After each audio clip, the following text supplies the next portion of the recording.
Hello everyone and once again welcome to NS online education. ये हमारा part 3 है मास transfer का। चलिए स्टार्ट करते हैं। तो ये सारी चीज़ें हम कवर कर चुके हैं इसमें। अब हम आज शुरुआत करेंगे अपने एक प्रैक्टिस क्वेश्चन से। ये क्वेश्चन गेट एग्जाम का तो नहीं है, ये क्वेश्चन मैं डोरान से मैंने कॉपी किया है। ठीक है, ये एक्सरसाइज का फर्स्ट क्वेश्चन है डोरान का 10th चैप्टर फर्स्ट क्वेश्चन मास ट्रांसफ़र में। ये प्रैक्टिस हम इसलिए करें क्योंकि मुझे इस पे कोई क्वेश्चन मिला नहीं मास ट्रांसफ़र में, बट जब हमने इतने सारे फॉर्मूले पढ़े हैं और उनकी अगर हम प्रैक्टिस नहीं करेंगे, क्वेश्चन एक एक भी क्वेश्चन प्रैक्टिस नहीं करेंगे, तो बच्चों वो क्या है, चीज़ें आपके लिए प्रॉब्लम क्रिएट कर सकते हैं। इनकेस अगर इससे कोई क्वेश्चन आ गया तो आपको नहीं पता होगा कि उसको कैसे सॉल्व करना है। ठीक है, तो एक एक न्यूमेरिकल सॉल्व करने से क्या होगा, एक प्रैक्टिस हो जाएगी थोड़ी और आपको यूज़ पता चल जाएगा फॉर्मूले का कि कैसे यूज़ किया जाता है। ठीक है, तो इसलिए क्वेश्चन हम अटेम्प्ट कर रहे हैं। ठीक है, अगर आप चाहें तो इसको देख लीजिए, अदरवाइज आप चाहें तो इस पार्ट को स्किप कर सकते हैं। बट प्रैक्टिस से ही आपके जो है गेट एग्जाम सॉल्व होगा। तो यहाँ पे देखिए बैक्टीरिया है are used for the production of threonine. The maximum specific oxygen uptake rate इसने दिया है इस बैक्टीरिया के लिए in batch culture is this. It is plan to operate the fermenter to achieve a maximum cell density. तो इस पे operate करने की कोशिश की जाएगी। मैक्सिमम सेल डेंसिटी दी है 40 ग्राम पर litre. At the fermentation temperature and pressure the solubility of the oxygen in the culture liquid is. तो इस सॉल्युबिलिटी दी है ऑक्सीजन की at a particular stir speed. तो पर्टिकुलर स्टेयर स्पीड क्यों दी है, क्योंकि मैंने आपको बताया था कि KLa जो है आपका वेरी करता है स्टेयर स्पीड के अकॉर्डिंगली। ठीक है, तो इसके लिए क्या है 0.15 सेकेंड है पर सेकेंड है। Under this condition will the rate of cell metabolism be limited by mass transfer और depend solely on metabolic kinetics. तो यहाँ पर ये पूछ रहा है बच्चों, क्वेश्चन ये है कि इन कंडीशन में will the rate of cell metabolism be limited by mass transfer और depend solely on metabolic kinetics. देखिए बच्चों, इस क्वेश्चन का सॉल्यूशन क्या है, इस क्वेश्चन का सॉल्यूशन जो है वो आप इस तरीके से फाइंड आउट करेंगे।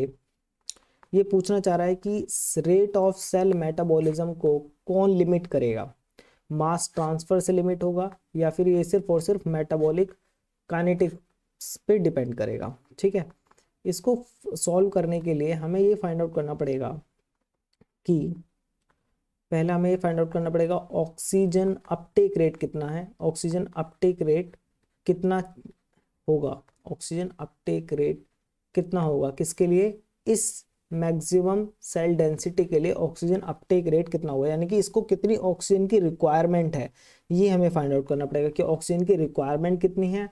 और दूसरा हमें ये फाइंड आउट करना पड़ेगा oxygen transfer rate. Oxygen transfer rate, तो दोनों ही फॉर्मूले हमारे इसमें यूज हो जाएंगे।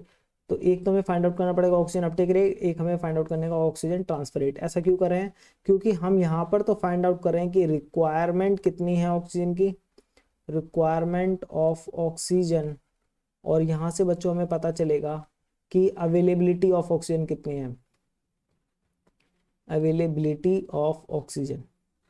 अब आप मुझे खुद से बताइए, अगर रिक्वायरमेंट अवेलेबल ऑक्सीजन कंसंट्रेशन यानी कि जो अवेलेबल है ऑक्सीजन ट्रांसफर रेट के थ्रू, अगर रिक्वायरमेंट उससे ज़्यादा है तो ऑब्वियस सी बात है कि यहाँ पे क्या है, ये लिमिट हो जाएगा बाई मास ट्रांसफर। क्यों, क्योंकि अवेलेबिलिटी किससे कौन रेगुलेट कर रहा है, ऑक्सीजन ट्रांसफर रेट। अगर ऑक्सीजन ट्रांसफर रेट कम है, वो कम ऑक्सीजन प्रोवाइड करा पा रहा है, रिक्वायरमेंट जितनी है उतनी नहीं प्रोवाइड करा पा रहा है, तो इसका मतलब ये क्या है, limited by mass transfer. But in case अगर आपकी जो रिक्वायरमेंट है उससे ज़्यादा ट्रांसफर हो रही है ऑक्सीजन, यानी कि ऑक्सीजन अवेलेबल है ज़्यादा अमाउंट में एज कम्पेयर टू कि आपको जितनी रिक्वायरमेंट है, तो उस केस में ये मास ट्रांसफर से लिमिट नहीं माना जाएगा। उस केस में ये मेटाबॉलिक काइनेटिक्स से मतलब उस पर डिपेंड करेगा। ठीक है, यहाँ तो कोई डाउट तो नहीं है। अब आपको पता है ऑक्सीजन अपटेक रेट तो Q0 से डिफाइन किया जाता है और ऑक्सीजन ट्रांसफर रेट Na से। तो यहाँ सिंपल सी बात है, अगर ऑक्सीजन ट्रांसफर रेट ज़्यादा है ऑक्सीजन अपटेक रेट से तो उस केस में मास ट्रांसफर से लिमिट नहीं है।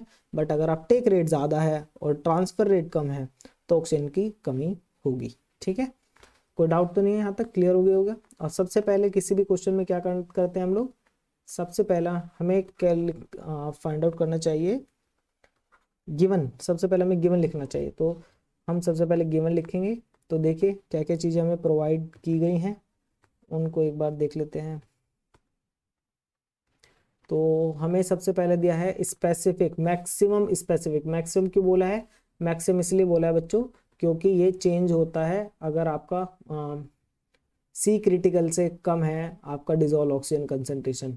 मैक्सिमम मतलब ये है कि यहाँ पर ये अफेक्ट नहीं होगा डिजोल्व ऑक्सीजन कंसंट्रेशन से। तो कितना दिया हुआ है इन्होंने, उसको लिख लेते हैं। क्यू नॉट दिया है बच्चों, Q naught equals to 5 millimolar oxygen gram per R, ये इसकी यूनिट दी हुई है। नेक्स्ट उसने क्या दिया है हमें, नेक्स्ट जो हमारे पास है आपका वो है cell density, maximum cell density जो कि हमें प्लान की है इन लोगों ने, दैट इज 40 ग्राम पर लीटर।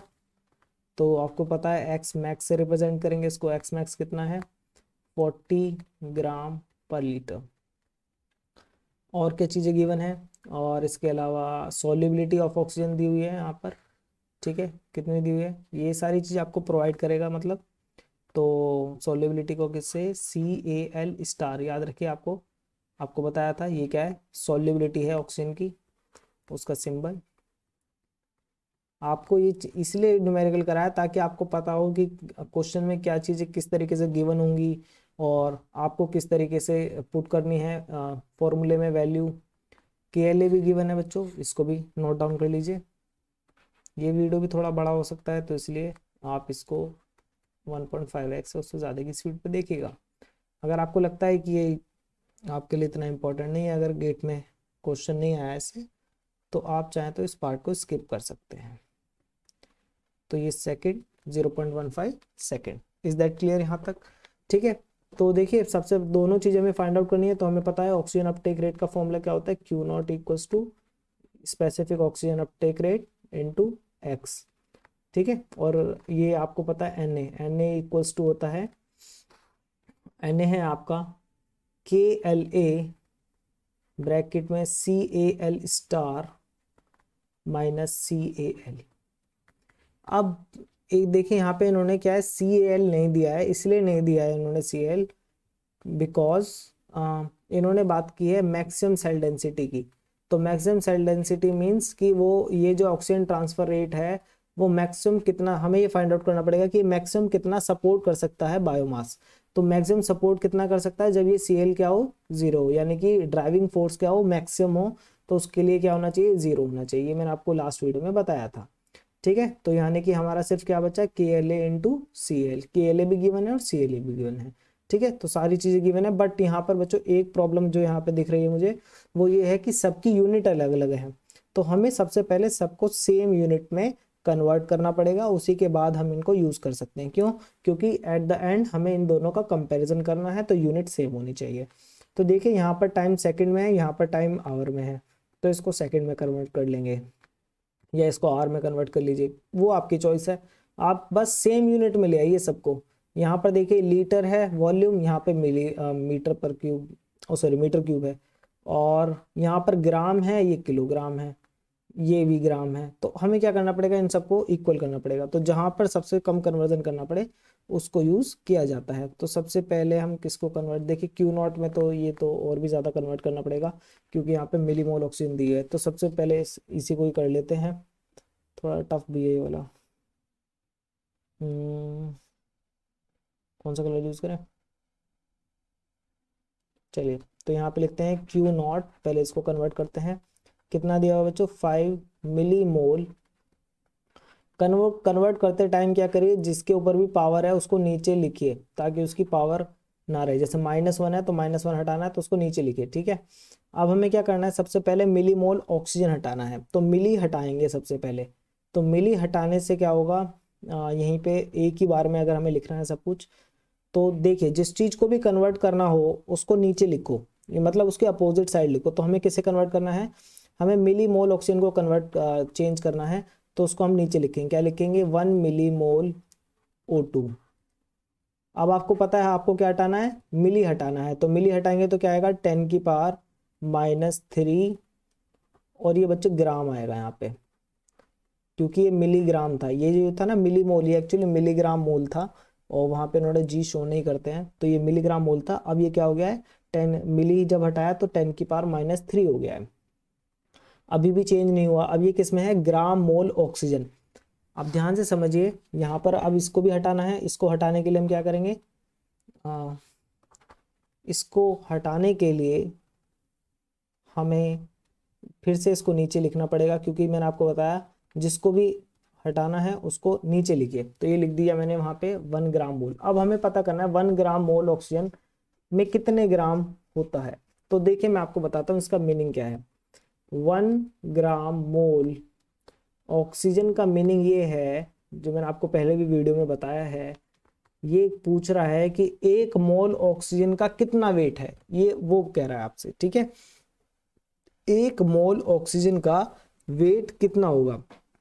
तो 1 मोल ऑक्सीजन का वेट कैसे निकालेंगे, मैंने आपको बताया है। ये एक ऑक्सीजन का कितना होता है 16, तो यहाँ पे कितनी है 2 हैं, तो 16 इंटू 2, तो 16 इंटू 2 कितना हो गया 32 ग्राम। तो ये हो गया 32 ग्राम ऑक्सीजन।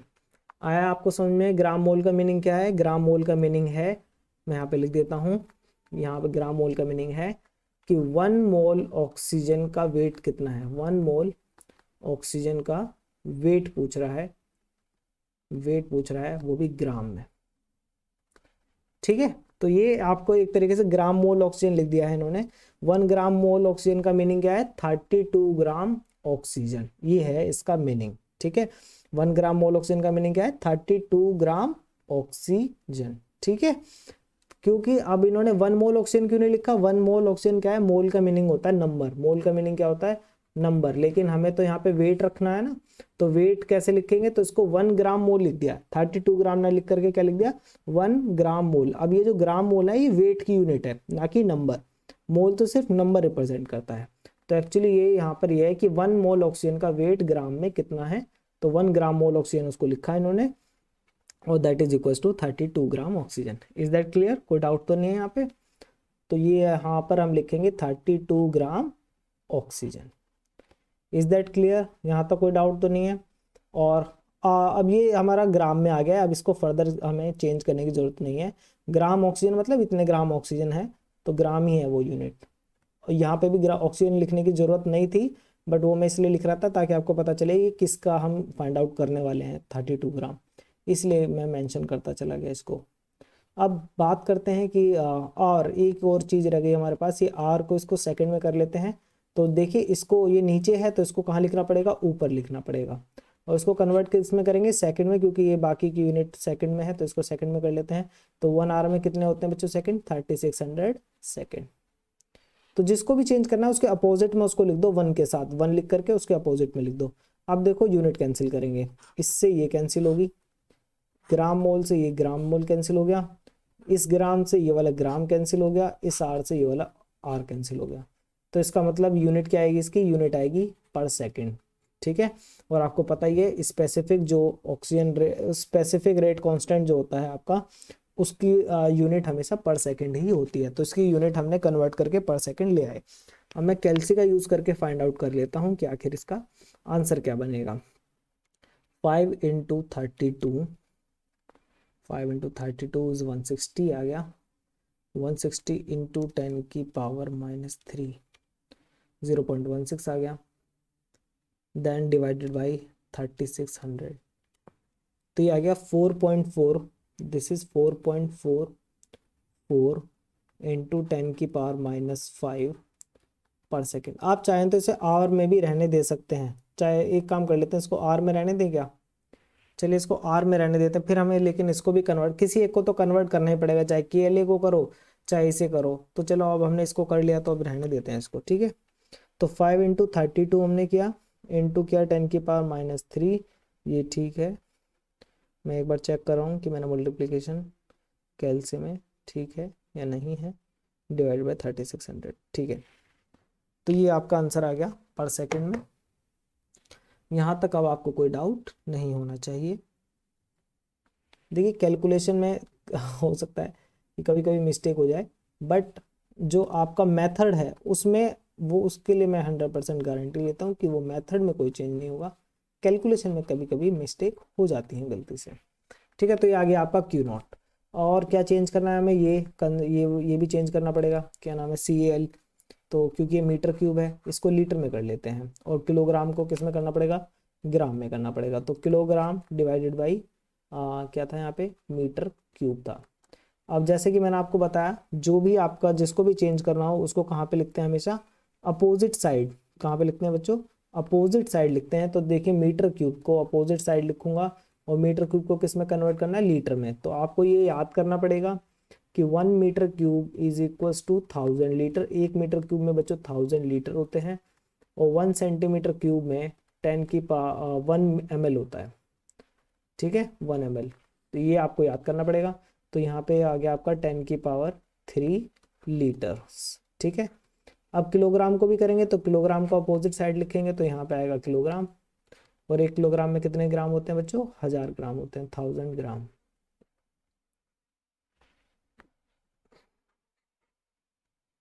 1 किलोग्राम में होते हैं आपके 1000 ग्राम। ये लीजिए। ठीक है, अब वही आ गया हमारा, यूनिट से यूनिट कैंसिल करेंगे, किलोग्राम से किलोग्राम कैंसिल, मीटर क्यूब से मीटर क्यूब कैंसिल। अब देखिए 10⁻³ से 10⁻³ कैंसिल। इसका मतलब इसको हमें कुछ भी नहीं करना था, इसको बस हमें किलोग्राम मीटर क्यूब को क्या लिख देना चाहिए था, इसको हमें लिख, यहाँ पे इसकी यूनिट बनेगी, वो डायरेक्ट यूनिट लिख देते हैं इसकी। क्या यूनिट बनी है इसकी बच्चों, इसकी यूनिट बनी है ग्राम पर लीटर। ठीक है, तो इसका मीनिंग ये है कि आप किलोग्राम मीटर क्यूब को डायरेक्ट चेंज कर सकते हैं किसमें, ग्राम पर लीटर में। उसमें कोई भी चेंज आपका नहीं आता है, बट ये मुझे आपको शो करना था, कर कैलकुलेशन दिखा करके। इन केस अगर आप भूल जाएंगे तो आपको कैसे फाइंड आउट करना है, तो इसी तरीके से फाइंड आउट करते हैं। ठीक है, तो ये तो देखिए गेट का क्वेश्चन नहीं है, तो इसलिए इसमें टाइम लगेगा सॉल्व करने में, ये डोरान का क्वेश्चन है। बट गेट में क्या होता है, ज़्यादातर ऐसी चीज़ें दी होती हैं जहाँ पर आपको कन्वर्जन कम करना पड़े और जल्दी से जल्दी आपका आंसर आ जाए। अब हमारी सारी चीज़ें हमने प्रॉपर यूनिट्स में कन्वर्ट कर ली हैं, अब बस हमें वैल्यूज़ पुट करनी है। तो चलिए हम वैल्यू पुट करते हैं अब। तो सबसे पहले क्यू नॉट की वैल्यू, तो क्यू नॉट कितना है, क्यू नॉट अभी हमने निकाला है 4.44 इंटू 10⁻⁻5। ठीक है, और इसकी यूनिट है सेकेंड-1। यूनिट साथ में लिखते रहिए ताकि आंसर जब आए तो यूनिट में कन्फ्यूजन ना हो। एक्स मैक्स कितना दिया है, 40 ग्राम पर लीटर। ठीक है, वैसे ग्राम लीटर के साथ आर वाली यूनिट चलती है, बट ठीक है, कोई दिक्कत नहीं है। 4.44, हमें तो बस कंपैरिजन करना है और ये बताना है। बाकी गेट एग्जाम में तो वो प्रॉपरली आपको हमेशा बताता है कि किस यूनिट में आंसर चाहिए। अब मैं कैल्शियम इन दोनों की मल्टीप्लिकेशन कर रहा हूँ, और यहाँ से मुझे आंसर मिल रहा है बच्चों 1.776 इंटू 10⁻³ यूनिट हो जाएगी ग्राम पर लीटर पर सेकेंड। तो यही होती है वॉल्यूमेट्रिक रेट की जो यूनिट है, या तो आपकी मीटर क्यूब में होती है, या फिर तो वही बात है, मास पर लीटर पर सेकेंड, यानी कि mass per unit volume per unit time. अब बात करते हैं एन ए की। तो एन ए में क्या है, के एल ए की यूनिट क्या है, के एल ए है 0.15। इसको हमें चेंज नहीं करना क्योंकि पहले से सेकंड में हमने किया हुआ है, तो ये हो गया आपका सेकेंड-1। और सी एल जो हमने अभी चेंज किया है उसको भी नहीं करना पड़ा चेंज, बस उसको तो बस हमने ट्राई किया और उसकी उसमें कोई चेंज नहीं आया। और उसकी यूनिट क्या थी बच्चों, इसकी यूनिट थी ग्राम पर लीटर। तो अब देखिए दोनों का आंसर सेम यूनिट में आएगा, और ये आना ज़रूरी था, अदरवाइज हम इसको फाइंड आउट नहीं कर सकते थे। तो 0.5 इंटू 8 तो ये जो बच्चों मैंने सॉल्यूशन किया है 0.15 इंटू 8 इंटू 10⁻⁻3, इससे मुझे आंसर मिल रहा है 1.2 इंटू 10⁻³ ग्राम पर लीटर पर सेकेंड।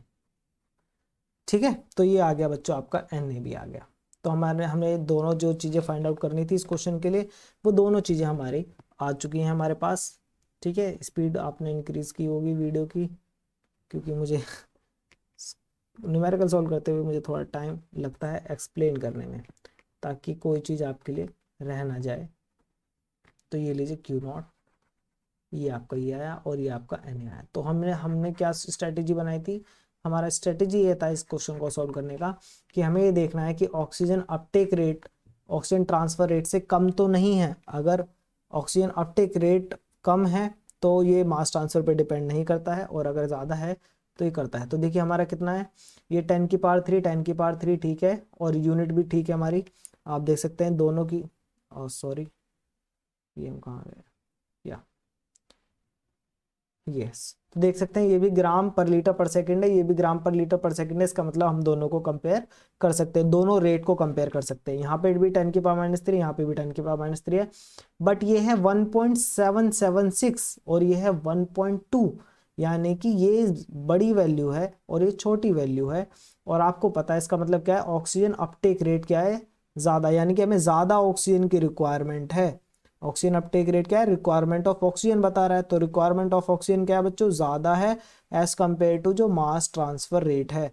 तो मास ट्रांसफर रेट कम है, तो यानी कि ऑक्सीजन की अवेलेबिलिटी कम है, ऑक्सीजन कम अवेलेबल करा पा रहा है। कौन करा कम का अवेलेबल करा पा रहा है, मास ट्रांसफर। इसका मतलब हमारा आंसर इस क्वेश्चन का ये बनता है कि क्या बनेगा इसका हमारा आंसर, कि ये जो आपका सेल मेटाबॉलिज्म है, रेट ऑफ सेल मेटाबॉलिज्म, हमारा आंसर ये बन रहा है बच्चों कि जो रेट ऑफ सेल मेटाबॉलिज्म है वो लिमिटेड हो रहा है। किसकी वजह से लिमिटेड हो रहा है, आपका मास ट्रांसफर की वजह से, एज सिंपल एज दैट। तो इसका मतलब आपको क्लियर हो गया ये क्वेश्चन कि किस तरीके से ऐसे क्वेश्चन सॉल्व करने हैं। ठीक है, तो ये आपका ये ठीक मतलब ये आपका पॉइंट, ये वाला पॉइंट आपका करेक्ट आ रहा है कि rate of cell metabolism is limited by, इस केस में is limited by mass transfer.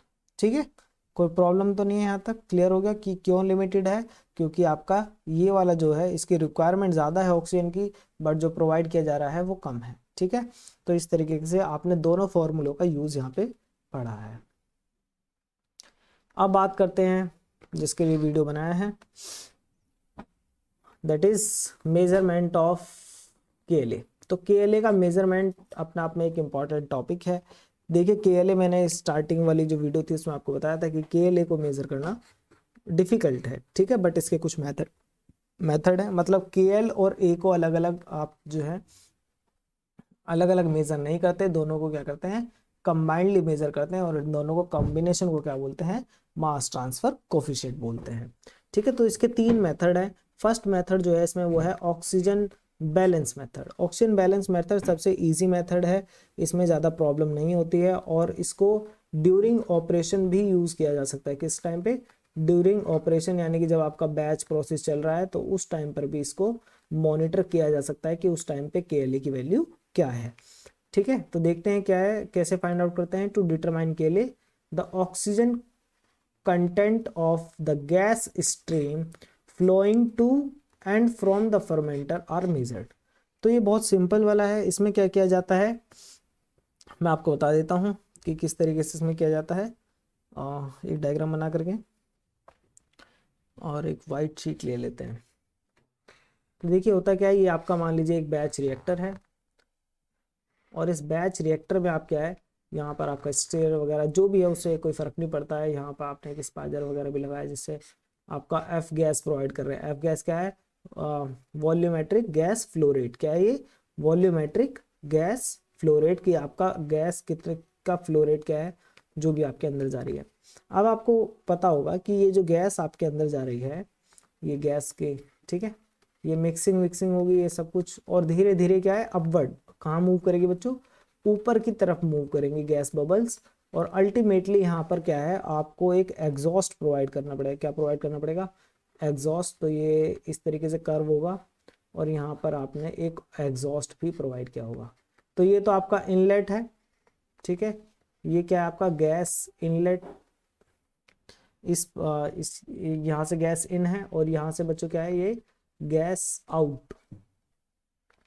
अब आप देखिए यहाँ पे आपने जो ऑक्सीजन प्रोवाइड की है, यहाँ पे जो आपने ऑक्सीजन प्रोवाइड की है उसकी एक कंसंट्रेशन होगी।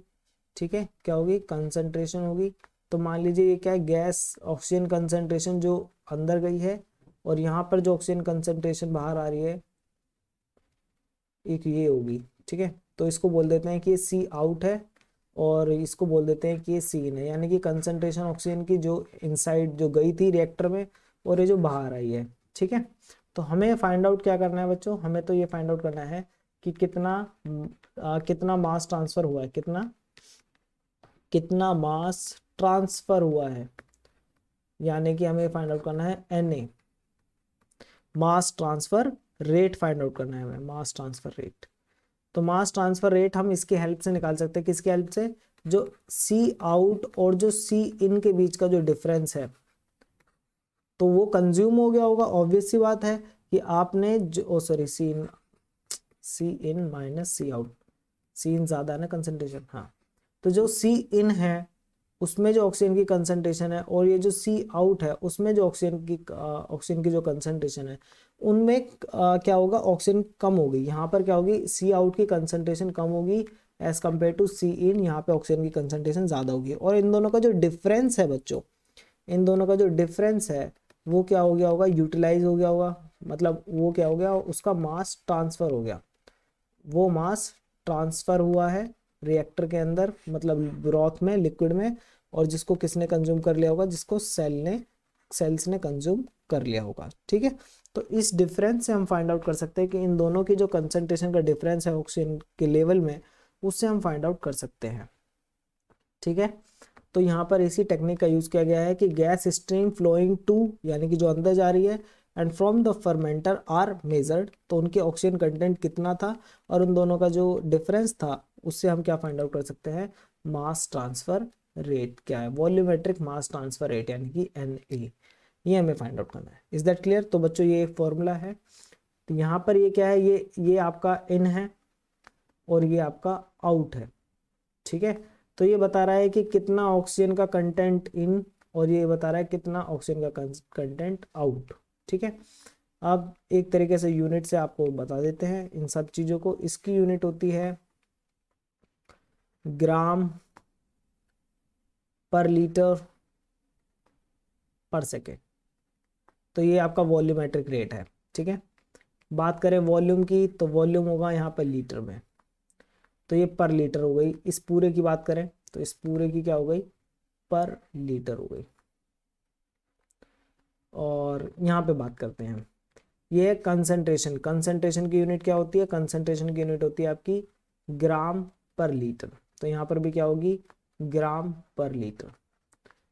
ठीक है, तो कंसंट्रेशन की एफ गैस से मल्टीप्लाई क्यों करिए अभी बताऊंगा, पहले एफ गैस की यूनिट देखते हैं। एफ गैस की यूनिट है लीटर पर सेकेंड, लीटर, सॉरी ये लीटर, हाँ ये होगी लीटर पर सेकेंड, क्या हो गई, लीटर पर सेकेंड। अब ध्यान से समझिए मेरी बात को, यूनिट से समझिएगा। इस लीटर से इस लीटर कैंसिल हो गया, इसका मतलब ये क्या आ गई, इन दोनों की यूनिट, इन दोनों की यूनिट कंबाइंड यूनिट क्या है बच्चों, वो है ग्राम पर सेकेंड, ये है इनकी कंबाइंड यूनिट। इसका मतलब ये है, ये बता रहा है कि कितना ग्राम ऑक्सीजन अंदर गई 1 सेकेंड में। आप मेरी बात समझ रहे हैं, ये हमने मल्टीप्लाई क्यों किया है, इसलिए मल्टीप्लाई किया है कंसंट्रेशन की गैस फ्लो रेट से, ताकि हम ये फाइंड आउट कर सके कि कितना ग्राम ऑक्सीजन रिएक्टर के अंदर गई 1 सेकेंड में। इसी तरीके से यहाँ पर भी बच्चों क्या है कि ग्राम पर सेकेंड, यानी कि ये बता रहा है कि कितना ग्राम आपका जो ऑक्सीजन है वो बाहर आया रिएक्टर से 1 सेकेंड में। इन दोनों का जो डिफरेंस है कि कितना ग्राम कंज्यूम हो गया, कितना ग्राम कंज्यूम हो गया, मेरी बात को समझिए, इन दोनों को माइनस क्यों किया है, ताकि हम ये निकाल सके कि कितना ग्राम कंज्यूम हो गया, जो इन गया था और जो आउट गया है वो, उसमें डिफरेंस होगा इन दोनों में, और इन दोनों का जो डिफरेंस है वो ये बता रहा है कि कितना ग्राम पर सेकंड कंज्यूम हो गई ऑक्सीजन। ठीक है, बट वॉल्यूमेट्रिक रेट क्या होता है, वॉल्यूमेट्रिक रेट होता है कि पर यूनिट वॉल्यूम भी बताइए, पर यूनिट वॉल्यूम कितना कंज्यूम हुआ है। तो यहाँ तो हमने ये फाइंड आउट किया है, इस ये जो इतना सेक्शन है इसमें हमने ये फाइंड आउट किया है कि कितना ग्राम पर सेकंड ऑक्सीजन कंज्यूम हो रही है, ये हमने यहाँ से फाइंड आउट कर लिया।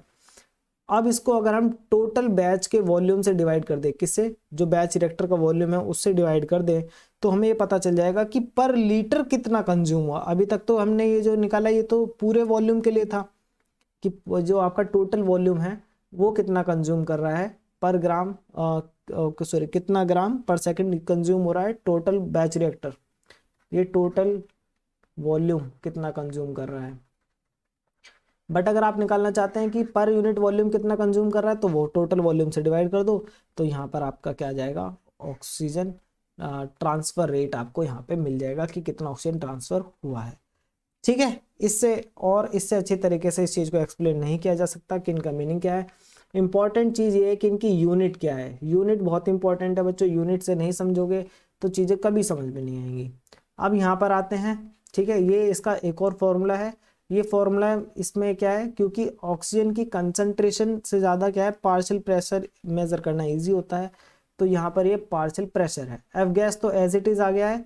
अब मैं बस आपको बता देता हूँ क्या है। इसका फॉर्मूला होता है PV gas, ideal gas equation आपको पता होगा, PV equals to N R T, ठीक है। एन मोल्स होते हैं, वी वॉल्यूम होते हैं।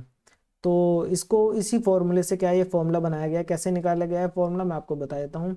इस एन को अगर मैं इधर लाऊं तो v by N equals to और पी आर टी। तो ये जो v बाई एन है बच्चों, वॉल्यूम एन, इसको ऐसे मत देखिए, इसको देखिए एन बाई वी। एन क्या है, moles, moles divided by volume. Moles divided by volume बच्चों होता क्या है, मोल्स डिवाइडेड बाय वॉल्यूम होता है कंसंट्रेशन। ये क्या होता है बच्चों, मोल्स डिवाइडेड बाय वॉल्यूम, ये कंसंट्रेशन होती है कि कितने मोल्स और कितने वॉल्यूम में। एक्चुअली ये मोलैरिटी है, मोलैरिटी भी कंसंट्रेशन की यूनिट है, ठीक है। तो यानी कि ये क्या है, वन बाई, ये क्या हो गया, ये हो गया पी वन बाई सी हो गया। हमें यहाँ पे क्या है, सी की जगह पे रखना है, तो यहाँ पे सी को फाइंड आउट करना पड़ेगा। तो यहाँ से अगर मैं सी का फॉर्मूला बनाऊं तो सी का फॉर्मूला क्या बनेगा, एक्चुअली ये इस अभी इस फॉर्म में है हमारे पास। तो यहाँ से मुझे सी का फॉर्मूला बनाऊंगा तो सी को उधर ले जाना पड़ेगा, तो हो जाएगा C equals to P by R T.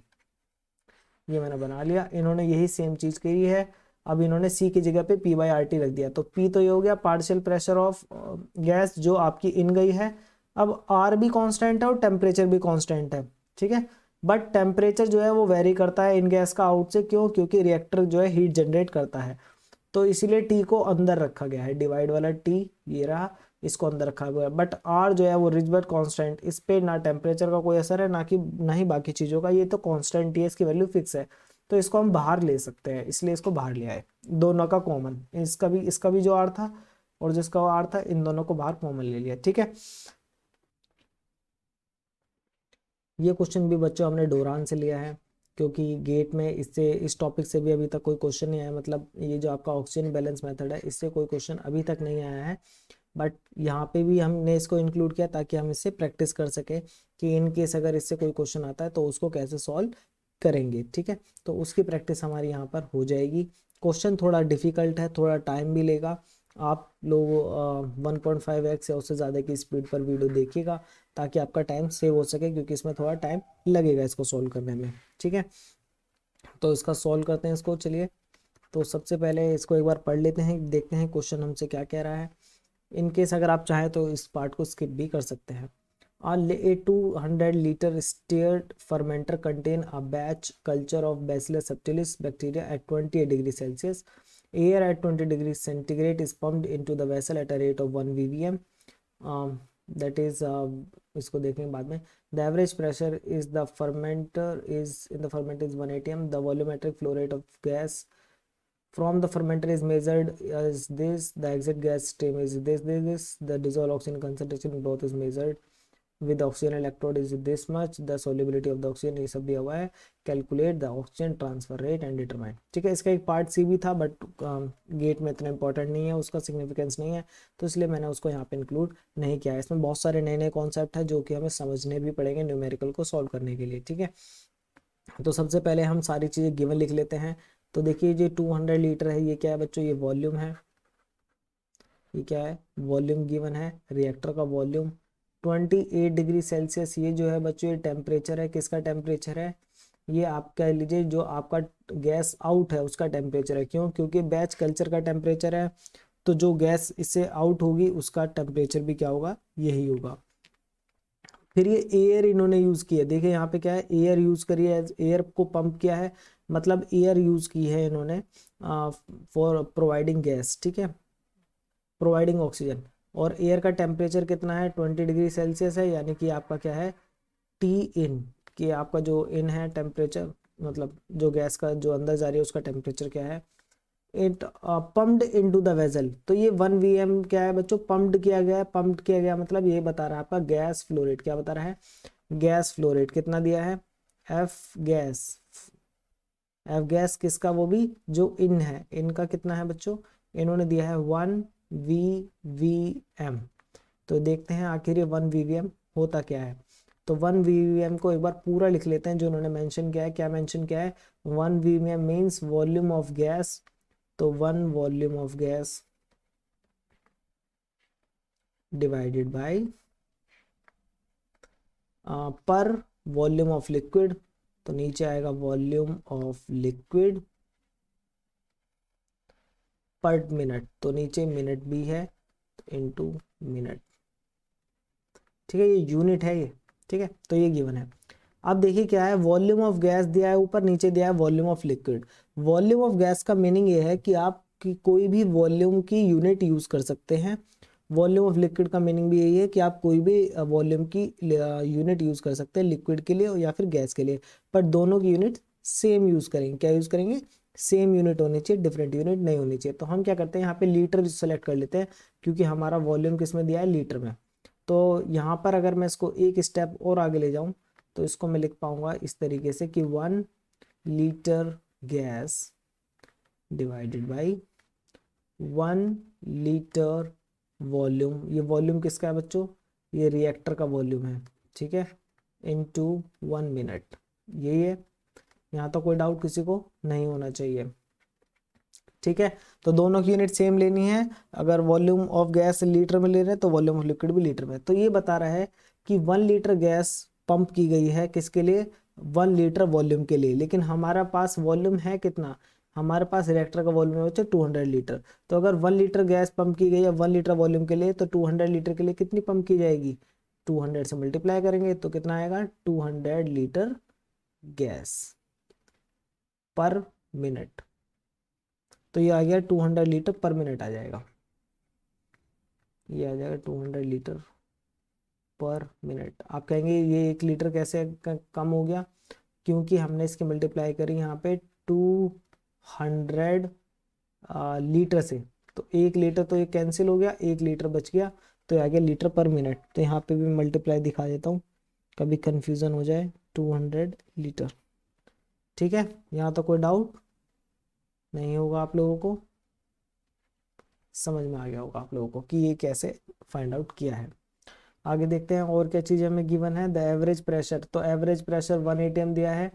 तो ये आपका प्रेशर है 1 atm, रिएक्टर के अंदर का प्रेशर है। और बाहर का तो 1 atm होता ही आपको पता है। नॉर्मल रूम प्रेशर कितना होता है? 1 atm। टेम्परेचर कितना होता है? 28 degree Celsius. Volumetric gas flow rate, तो ये आपका ये जो एफ गैस है ये आउट के लिए, किसके लिए है? आउट, जो आपकी गैस बाहर जा रही है। तो ये है एफ गैस फॉर आउट। ये तो इनके लिए तो हमने निकाल लिया, ये किसके लिए है?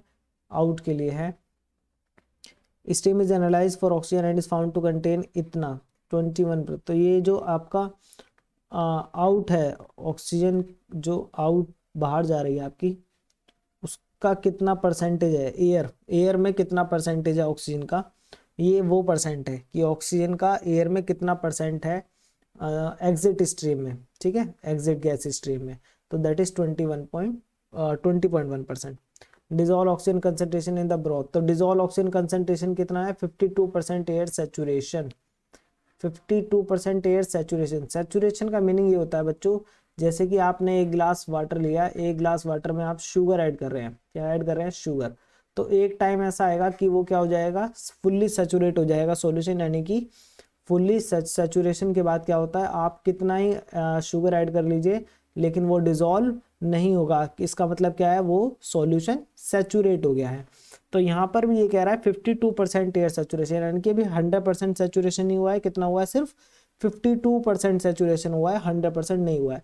तो 52% सैचुरेशन का मीनिंग ये है कि जितनी उसकी 100% कितना होता है, पहले उसको देख लेते हैं। द सोल्यूबिलिटी ऑफ ऑक्सीजन, तो ये सोल्यूबिलिटी क्या होती है बच्चों? सोल्यूबिलिटी होती है आपकी 100% सैचुरेशन, कि जब आपका पूरी तरीके से लिक्विड सैचुरेट हो गया ऑक्सीजन से, तो उस केस में जो कंसंट्रेशन है ये वो है। और उसको आपको पता है किससे रिप्रेजेंट करते हैं? Cl स्टार से। तो इसका 52%, क्योंकि ये क्या है? 100% है।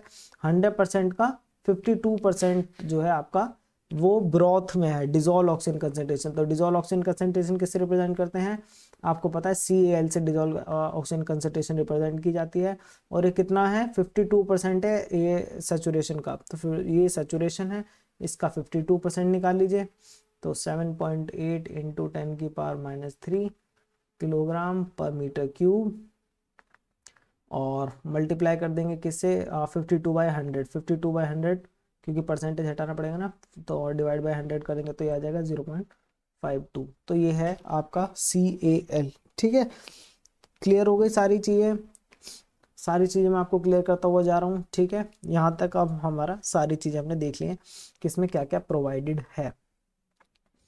तो ये सारी चीज़ें तो हमने यहाँ पे नोट डाउन कर ली हैं। अब हमें देखना है, हमें फाइंड आउट क्या करना है, हमें फाइंड आउट करना ऑक्सीजन ट्रांसफर रेट, वो भी किस मेथड से, ऑक्सीजन बैलेंस मेथड से। तो हमने जो पीछे फॉर्मूला देखा है बच्चों उसको लिख लेते हैं।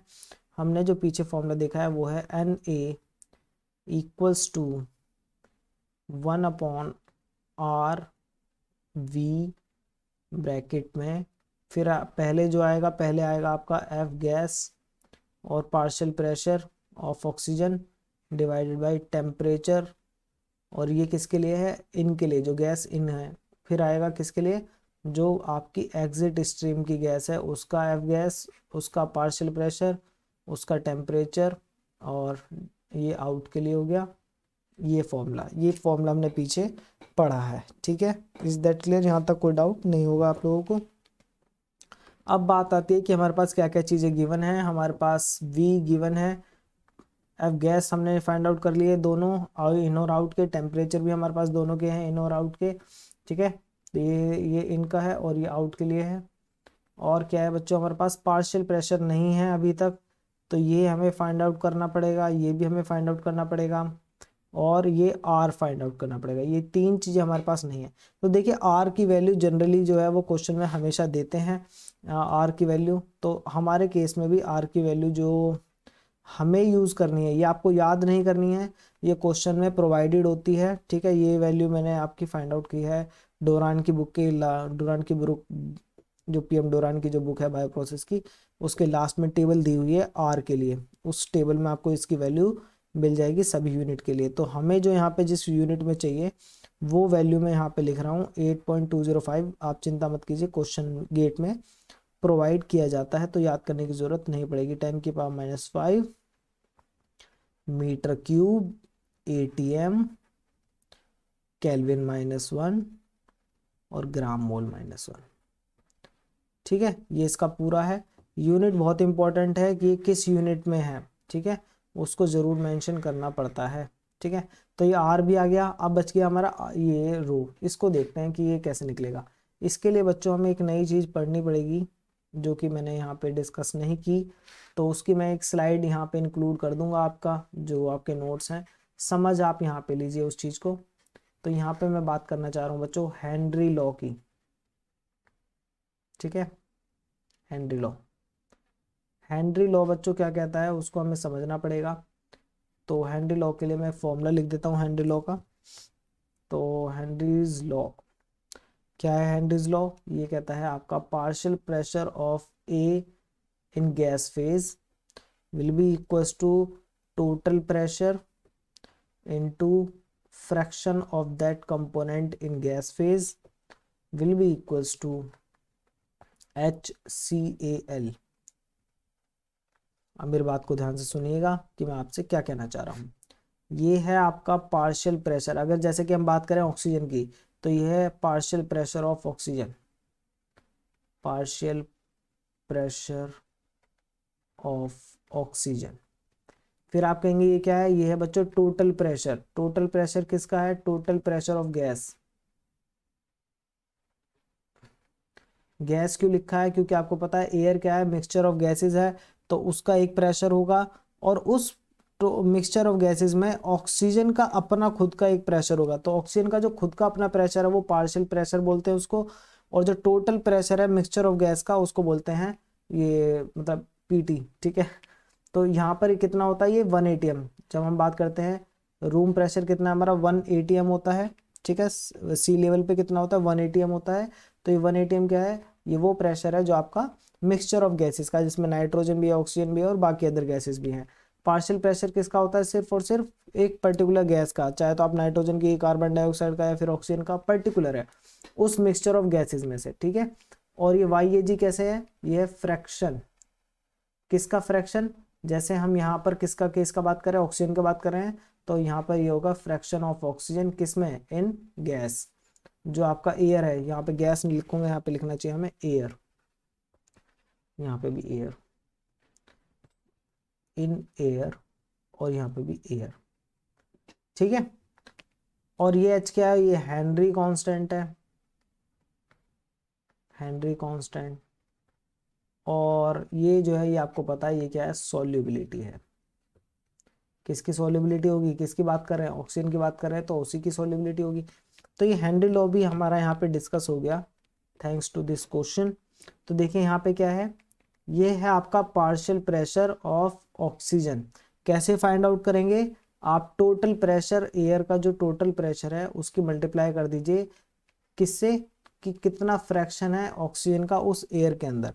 देखिए फ्रैक्शन हमेशा 1 में से निकाला जाता है और परसेंटेज 100 में से निकाला जाता है। अब आपको पता है एयर कितना है, एयर तो 100% है, और उस एयर में ऑक्सीजन कितना है बच्चों, उस एयर में ऑक्सीजन आपका 21%। ठीक है, इसका मतलब फ्रैक्शन 1 में से है, तो अगर एयर 1 है तो ऑक्सीजन कितना हो जाएगा, इसमें ऑक्सीजन हो जाएगा बच्चों 0.21। तो फ्रैक्शन की बात करें, ऑक्सीजन का जो फ्रैक्शन है एयर में वो है 0.21। Is that clear. तो यहाँ पर जो फ्रैक्शन है वो, बट वो डिपेंड करेगा, यहाँ पे क्या है एयर में है, लेकिन ये एग्जिट स्ट्रीम जो है, एग्जिट स्ट्रीम में कितना दिया है, कहाँ पे हमारा एग्जिट स्ट्रीम, अभी आपको दिखाते हैं कहाँ पे था, मिस हो रहा है, ये कहाँ पे मेंशन किया था इन्होंने, हमने लिखा नहीं है क्या कहीं पे भी।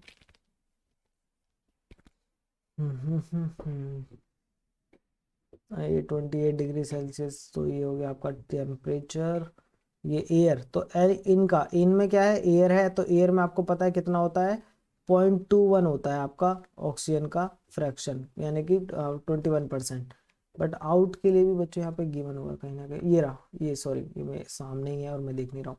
ये आउट के लिए है, आउट के लिए कितना है 20.1%। और देखो एयर में कितना होता है 21%, लेकिन एग्जिट स्ट्रीम में कितना है 20.1%।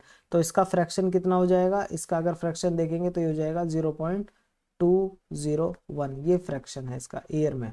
ठीक है, तो वो ये वो फ्रैक्शन है। टोटल प्रेशर हमारा 1 atm ही है, क्योंकि उसने कितना है, ये रिएक्टर का प्रेशर भी कितना दिया है, 1 atm दिया है। देखिए यहाँ पे ये प्रेशर कितना दिया है, 1 atm ही दिया है। क्लियर। अब मैं बात करता हूं कि आखिर हेनरी लॉ क्या बताता है। ये तो बात हो गई कि हम पार्शियल प्रेशर कैसे निकालेंगे अपने क्वेश्चन के लिए। अब मैं बता रहा हूं कि हेनरी लॉ का मीनिंग क्या है। बच्चों हेनरी लॉ का मीनिंग ये होता है कि आपका ये जो सॉल्युबिलिटी है ऑक्सीजन की, उसको इंक्रीज किया जा सकता है। क्या किया जा सकता है, इंक्रीज किया जा सकता है ब्रॉथ के अंदर। ये सॉल्युबिलिटी आपको पता है क्या है, 100% सेचुरेशन, यानी कि जिसके बाद और ज़्यादा आपका क्या नाम है, ऑक्सीजन उसमें डिजोल्व नहीं होगी। किसमें डिजोल्व नहीं होगी, लिक्विड में। तो ये वो कंसंट्रेशन होती है सॉल्युबिलिटी ऑफ ऑक्सीजन जिसके बाद और ऑक्सीजन उसके अंदर आप डिजोल्व नहीं करा सकते लिक्विड में। बट इसको, इस लिमिट को इंक्रीज किया जा सकता है। कैसे इंक्रीज किया जा सकता है लिमिट को, अगर आप देखिए टोटल प्रेशर तो आप बढ़ाएंगे नहीं एयर का, ठीक है।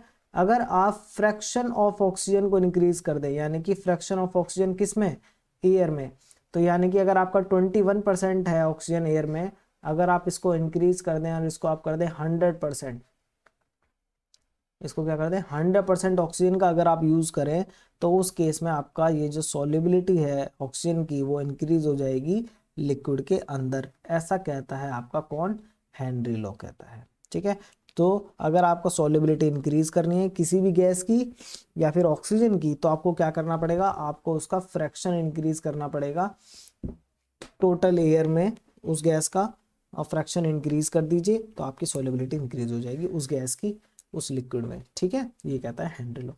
तो यहाँ से हमें ये फॉर्मूला मिल गया है, इस फॉर्मूले का यूज से हम पी इन और पी आउट निकाल सकते हैं। तो पी इन निकाल लेते हैं, तो पी इन कितना होगा, टोटल प्रेशर ऑफ एयर कितना है 1 atm है, तो यहाँ भी 1 atm ही रहेगा, into fraction of oxygen in air.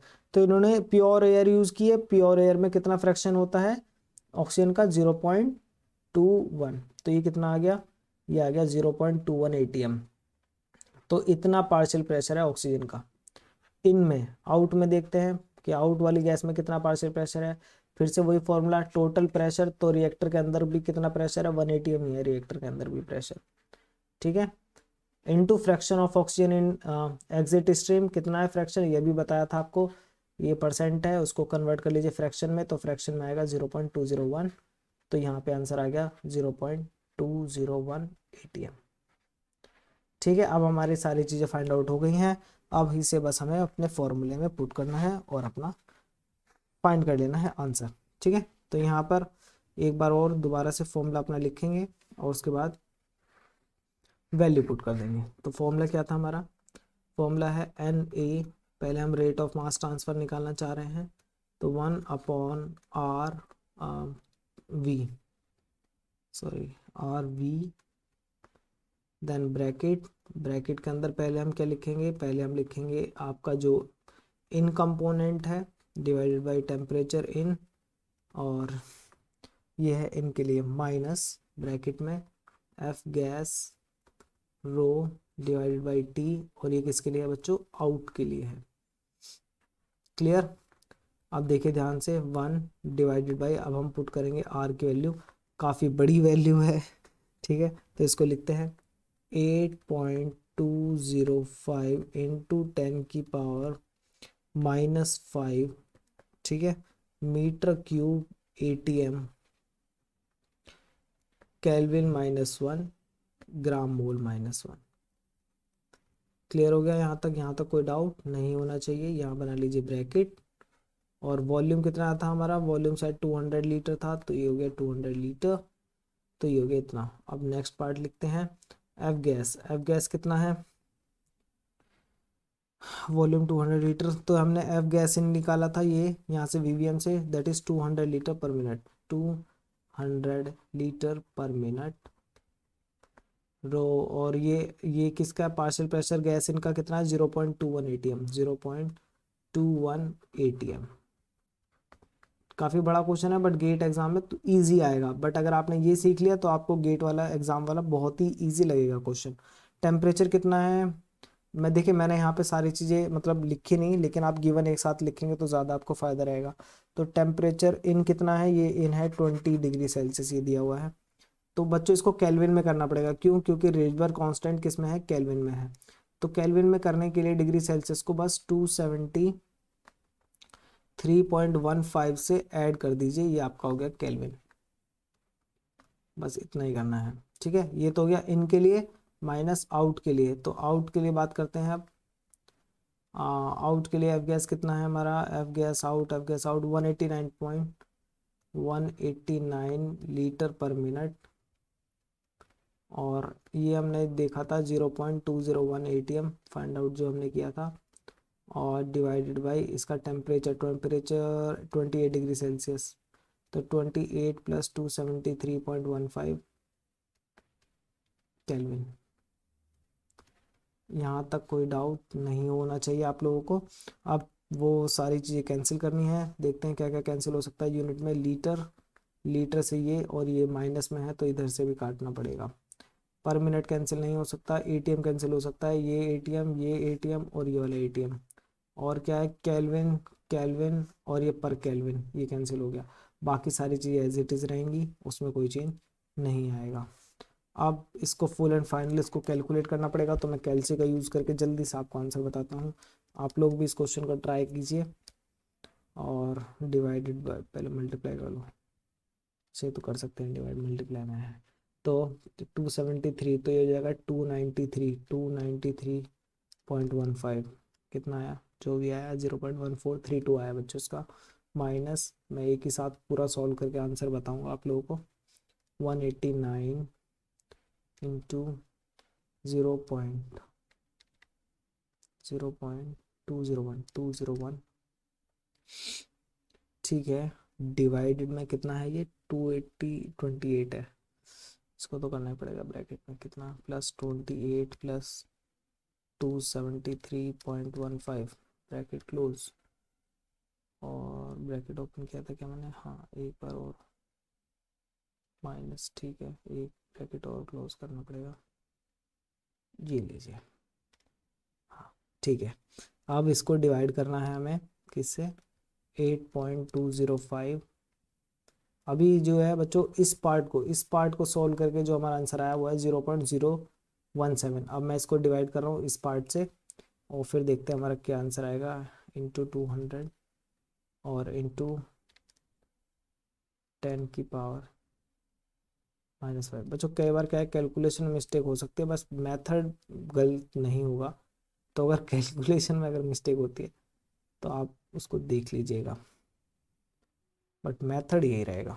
तो यहाँ से बच्चों जो आंसर आ रहा है ये कितना आ रहा है, 8.205 इंटू 10⁻⁻5। यहाँ से आंसर आया बच्चों 1.043। ठीक है, चलिए। तो ये आ गया हमारा 1.043 और इसकी यूनिट क्या आई है बच्चों, हमारी यूनिट आई है ग्राम मोल। ये वाला माइनस में है ना, ये ऊपर जाएगा तो ग्राम मोल हो जाएगा।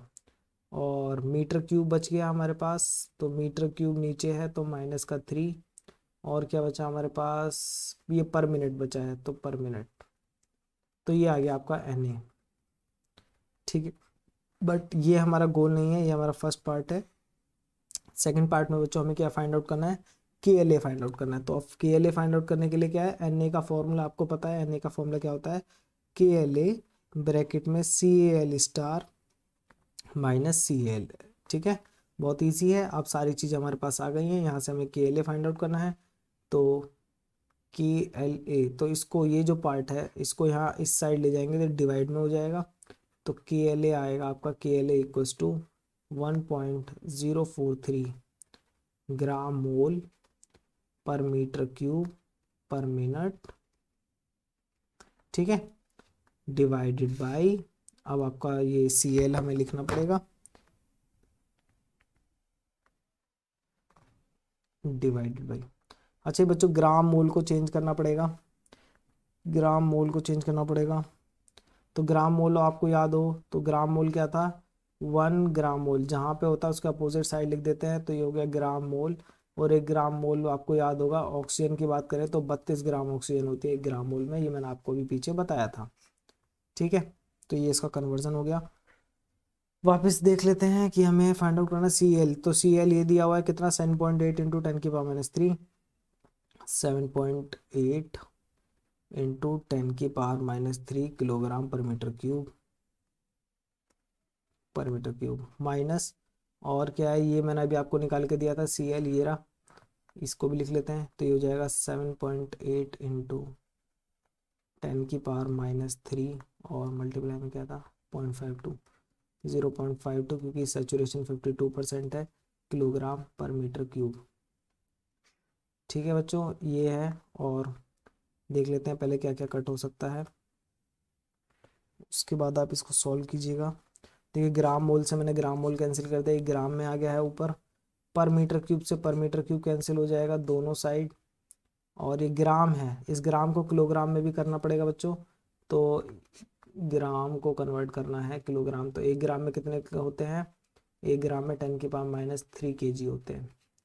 अब ये kg से ये kg कैंसिल हो जाएगा दोनों का, और ग्राम से ये वाला ग्राम कैंसिल हो जाएगा। ठीक है, तो यहाँ से आप देखते हैं फाइनल आंसर हमारा क्या आता है। यूनिट बची बस पर मिनट, पर मिनट को भी अगर सेकंड में चेंज करना चाहें, क्योंकि KLA ज़्यादातर क्या है बच्चों सेकंड में ही होता है। ठीक है, तो पर मिनट है तो ऊपर लिखना पड़ेगा मिनट, और ये हो जाएगा 60 सेकेंड। अब यहाँ से मिनट कैंसिल हो गया। अब फाइनली काफ़ी ज़्यादा हो गया है, 1.043 into 32 into 10⁻³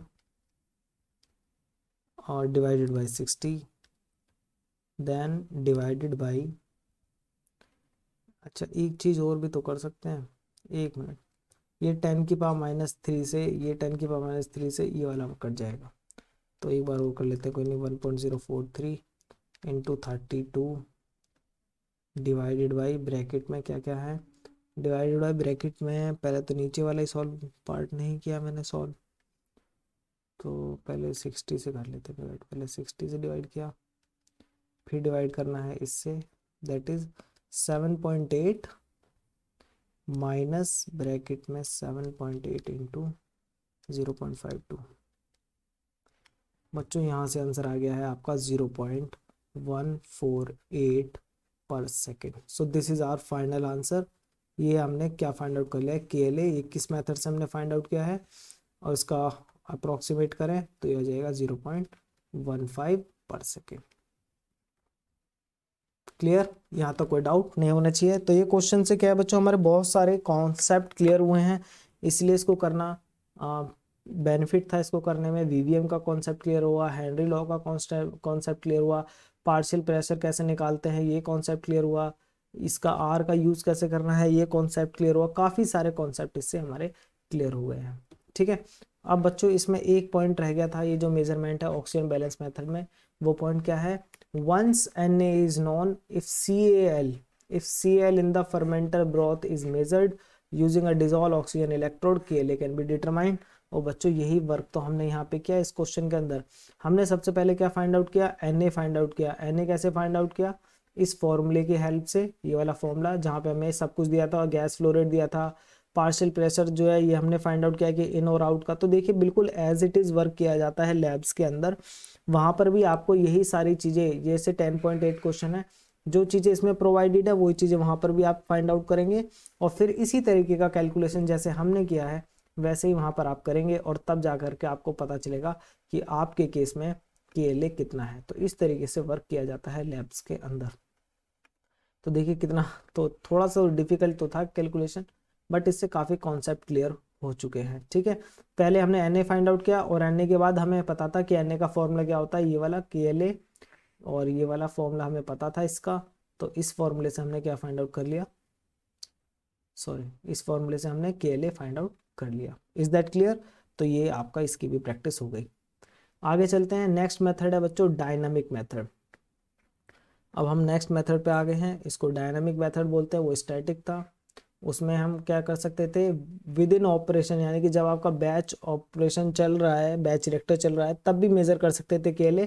but dynamic method में ऐसा नहीं कर सकते हैं। इसमें क्या है, एक पूरा अलग से इसको रन किया जाता है। तो देखिए इसमें क्या किया जाता है, changes in dissolved oxygen tension are measured using an oxygen electrode after a step change in aeration condition in the fermenter. तो देखिए कुछ स्टेप्स दिए हुए हैं जिसके अकॉर्डिंग जो है आपका ये वर्क करता है। तो पहला स्टेप क्या है कि यहाँ पर भी KLA मेजर करना है, लेकिन यहाँ पे क्या है, टेक्निक अलग है। ठीक है, वो टेक्निक आपको इस ग्राफ के थ्रू पता चलेगी, बट पहले मैं चाहता हूँ कि आप एक बार ये पॉइंट्स रीड कर लें। तो इसमें क्या है, to measure KLA using simple dynamic method the fermenter containing culture broth is stirred and sparge at a fixed rate so that dissolved oxygen concentration Cl is constant। अब देखिए ये आपका ग्राफ है, ये आपका ग्राफ है। इस ग्राफ में आप क्लियरली देख सकते हैं ये कंसंट्रेशन है, डिजॉल्व ऑक्सीजन कंसंट्रेशन, ये टाइम है। ठीक है, तो इसने पहले पॉइंट में कहा है कि बोथ इज स्टेड, यहाँ यानी कि यहाँ पर आपका जो Cl है उसको कांस्टेंट रखा गया है स्टार्टिंग में। तो स्टार्टिंग में जो आपका कांस्टेंट रखा गया वो रीजन आप यहाँ पे क्लियरली देख सकते हैं। ठीक है, या इसका कलर चेंज कर लेते हैं, एक मिनट, थोड़ा ज़्यादा विजिबल हो पाएगा आपको, ग्रीन कलर लेते हैं। तो ये देख सकते हैं आप ये पोर्शन। तो यहाँ पर क्या गया है, यहाँ पर ये काम किया गया है जो आपको यहाँ पे बताया गया है, क्या, डिजॉल्व ऑक्सीजन कंसंट्रेशन जो है उसको फिक्स कर दिया गया है। ठीक है, सेकंड स्टेप में देखते हैं इसमें क्या गया है नेक्स्ट। उसके बाद क्या उन्होंने किया है, उसके बाद एट टाइम T0, ठीक है, T0 टाइम कहाँ है, ये आप देख सकते हैं आप, ये वाला टाइम T0 है। At time T0 the broth is deoxygenated. Deoxygenated मतलब है बच्चों कि उन्होंने एयर देना, एयर ऑफ कर दी है। अब वो क्या है, एयर प्रोवाइड नहीं कर रहे हैं। ठीक है, ऐसा क्यों कर रहे हैं अभी आपको समझ में आएगा। अब उसको दो तरीके हैं, या तो उन्होंने नाइट्रोजन प्रोवाइड कर दी ऑक्सीजन की जगह पर, या फिर उन्होंने फ्लो ही रोक दिया एयर का। वो उनके ऊपर डिपेंड करता है कि उन्होंने किस तरीके से किया है। ठीक है, इस टाइम पे हुआ क्या, allowing the culture to consume the available oxygen in the solution. तो अब आप देख सकते हैं, क्योंकि अब वो जो अब आपने बंद तो कर दी, एयर क्या कर दी, बंद कर दी। जब एयर ऑफ कर दी तो जो कंसंट्रेशन, जो आपकी ब्रोथ में डिजॉल्व ऑक्सीजन कंसंट्रेशन है उसको ही तो कल्चर यूज करेगा। तो आप देख सकते हैं, तो ये डिजॉल्व ऑक्सीजन कंसंट्रेशन आपकी कम हो रही है। ये क्यों कम हो रही है ब्रोथ में डिजॉल्व ऑक्सीजन कंसंट्रेशन, कि इसलिए कम हो रही है क्योंकि अब उसको सप्लाई नहीं मिल रही है सेल कल्चर को, तो जो ब्रोथ में जितनी भी ऑक्सीजन बची है उसको यू कंज्यूम करना उसने स्टार्ट कर दिया। नेक्स्ट पॉइंट देखिए, एयर इज देन पम्प्ड, कुछ टाइम के बाद फिर एयर पंप की जाती है into the broth at a constant flow. अब क्या है, कांस्टेंट फ्लो रेट से फिर से पंप की जाएगी and the increase in CLA is measured using a dissolve oxygen probe as a function of time. ठीक है, अब क्या किया जा रहा है, अब वापस से सप्लाई ऑन कर दी गई है एयर की, और सप्लाई ऑन करने के बाद ये जो आप देख सकते हैं ये कर्व की स्टडी की गई है, यानी कि अब आपकी कंसंट्रेशन, अब क्या है, हमने दोबारा से एयर ऑन कर दी और कांस्टेंट प्रोवाइड कर रहे हैं, air flow constant flow provide कर रहे हैं, तो उससे क्या होगा, एयर की कंसंट्रेशन दोबारा से बढ़ना स्टार्ट होगी। ठीक है, डिसॉल्व ऑक्सीजन कंसंट्रेशन दोबारा से इंक्रीज होना स्टार्ट होगी। और देखिए ये क्या था, यहाँ पे सैचुरेटेड थी एयर, यहाँ पे क्या थी, सैचुरेटेड थी, ये कांस्टेंट थी, लेकिन अब ये एक ये नया पॉइंट आ गया है, ये जो मतलब ये पुराने वाले से, ये जो आपका प्रीवियस था उससे नीचे है, तो एक नई डिसॉल्व ऑक्सीजन कंसंट्रेशन अचीव हुई है। ठीक है, और ये एक पॉइंट है कि सी क्रिटिकल से नीचे नहीं जाने देते जब एयर ऑफ की जाती है, इसका ध्यान रखेंगे। अब आपको आई होप ये चीज़ें क्लियर हो गई होंगी कि डिसॉल्व ऑक्सीजन में करते क्या है। इसमें डायनामिक मेथड में पहले आप क्या करेंगे, पहले कांस्टेंट चलने देंगे, फिर एयर ऑफ कर देंगे, तो फिर क्या करेगा कल्चर, जो आपका डिसॉल्व ऑक्सीजन कंसंट्रेशन जो ब्रॉथ के अंदर बची है उसको कंज्यूम करना स्टार्ट करेगा, जिसकी वजह से डिसॉल्व ऑक्सीजन कंसंट्रेशन कम होने लगेगी। ठीक है, लेकिन इतना कम नहीं करेंगे कि सी क्रिटिकल तक पहुंच जाए। ठीक है, उससे ज़्यादा ही रखेंगे। अब दोबारा से क्या होगा, तो इसका मतलब ये है कि ऑक्सीजन तो मिल रही है सेल कल्चर को, और सी क्रिटिकल से ज़्यादा ही मिल रही है, तो उन्हें कोई प्रॉब्लम नहीं है। बट जो ब्रॉथ के अंदर जो आपकी ब्रॉथ के अंदर जो आपका ऑक्सीजन का कंसंट्रेशन है बस वो कम हो रहा है। अब दोबारा से यहाँ पे एयर ऑन करिए, तो अभी दोबारा से इंक्रीज होना स्टार्ट हो गया, और धीरे धीरे ये इंक्रीज होकर के फिर से क्या हो जाएगा, सैचुरेट हो जाएगा, एक तरीके से कांस्टेंट हो जाएगा। बट अब एक नई वैल्यू पे आकर के ये रुकेगा।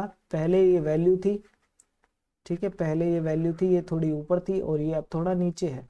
ठीक है, यहाँ तो कोई प्रॉब्लम आपको नहीं होनी चाहिए। तो हम क्या करेंगे इस टाइम पर, इस इस टाइम पर डिफरेंट डिफरेंट टाइम पर हम क्या करेंगे, इसकी कंसंट्रेशन को मेजर करेंगे, डिसॉल्व ऑक्सीजन कंसंट्रेशन को मेजर करेंगे।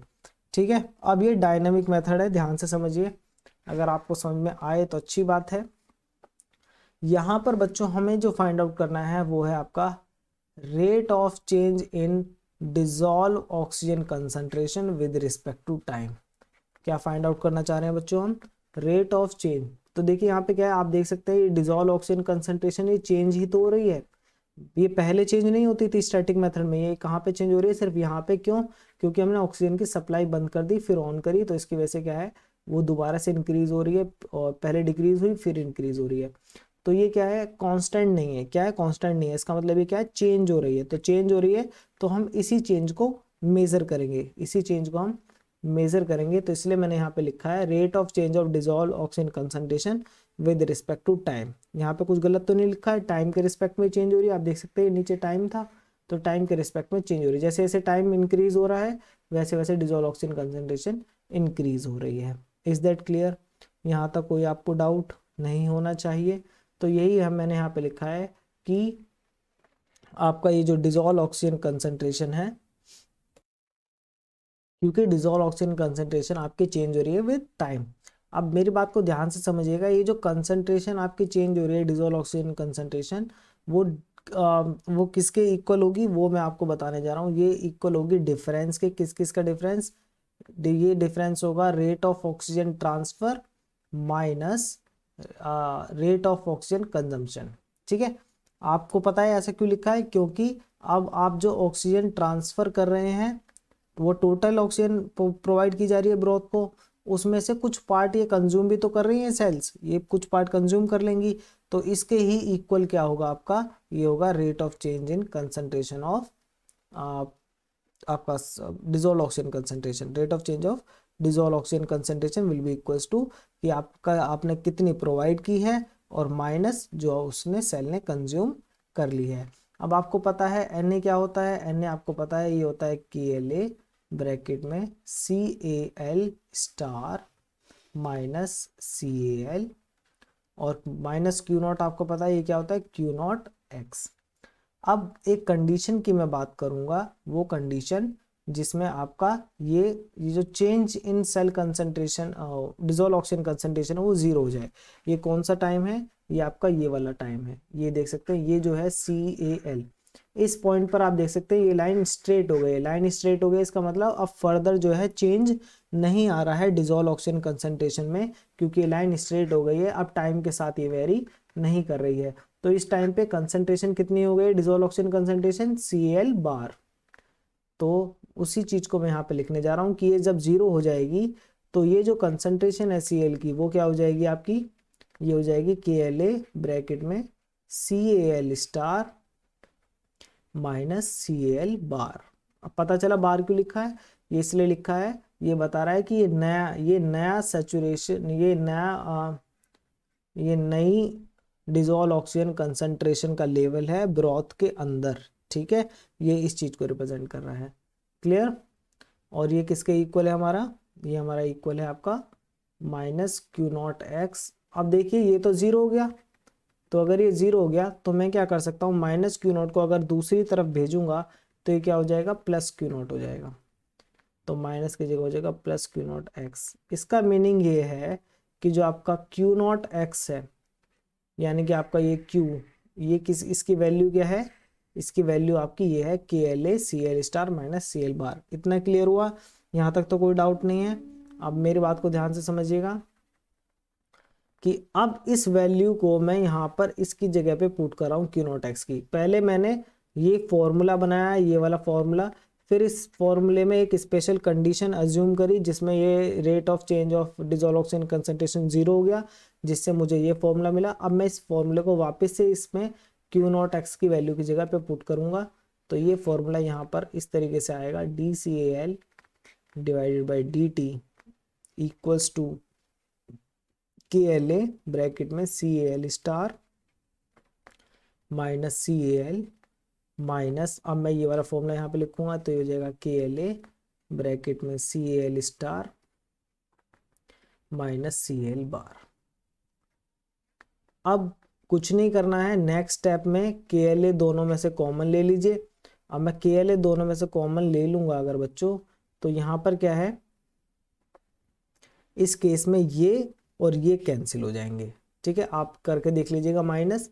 तो ये माइनस KLA कॉमन लेंगे तो ये दोनों पार्ट माइनस हो जाएंगे, बस ये बचेगा और ये बचेगा। ये माइनस है, ये माइनस, ये माइनस माइनस प्लस हो जाएंगे, तो ये प्लस CL हो जाएगा, ठीक है।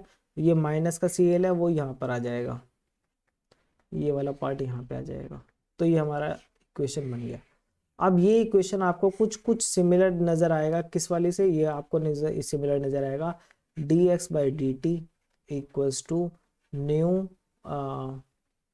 New x. कुछ याद है इसका, इसको जब हमने सॉल्व किया था तो हमारा फॉर्मूला क्या था, ln x by xf by xi equals to mu t, ये आया था बच्चों। तो इसी तरीके से जब हम इसको भी सॉल्व करेंगे तो इससे भी हमें क्या मिलेगा, इस पार्ट से भी हमें यही फॉर्मूला मिलेगा, क्या, इस पार्ट से हमें ये फॉर्मूला मिलता है, लेकिन CL, क्योंकि यहाँ पे ये भी है ना, यहाँ पे x तो नहीं है, यहाँ पर ये पार्ट है, तो ये पार्ट को हमें लिखना पड़ेगा CAL बार माइनस CAL1। L1 क्या है बच्चों और L2 क्या है, अभी आपको बताता हूँ मैं ये क्या है, minus CAL2 equals to KLA bracket में टाइम इसको लिख सकते हैं आप T2 माइनस T1, क्योंकि ये वाला जो टाइम है बच्चों ये भी वही है T2 माइनस T1, बट ये आपको ऑब्वियस है कि आपको यहाँ पे इन दोनों का डिफरेंस ही लिखना है, इनिशियल माइनस फाइनल का, तो इसलिए ऐसे शो नहीं करते हैं।